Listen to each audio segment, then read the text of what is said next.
ஒரே நிமிஷம் ஸ்கிப் பண்ணிடாதீங்க.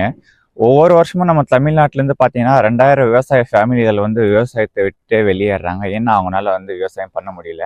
2010லேருந்து 2011 வித்தின் 1 இயரில் மகாராஷ்டிராவில் 5 லட்சம் விவசாய ஃபேமிலிகள் வந்து விவசாயத்தை விட்டு வெளியே போயிருக்காங்க. 2001லேருந்து 2011 இந்த 10 வருஷம் கேப்பில் நம்ம தமிழ்நாட்டில் கிட்டத்தட்ட 8 லட்சம் விவசாய ஃபேமிலிகள் வந்து விவசாயத்தை விட்டுட்டு வெளியே போகிறாங்க. இதுக்கான ரீசன் என்ன? ஒவ்வொரு வருஷமும் பார்த்தீங்கன்னா விலைவாசி உயர்ந்துட்டே போகுது தவிர கம்மியே ஆகலைங்க. இந்த அக்ரிகல்ச்சர் ப்ராடக்ட்ஸ் எதுவாக இருந்தாலும் சரி.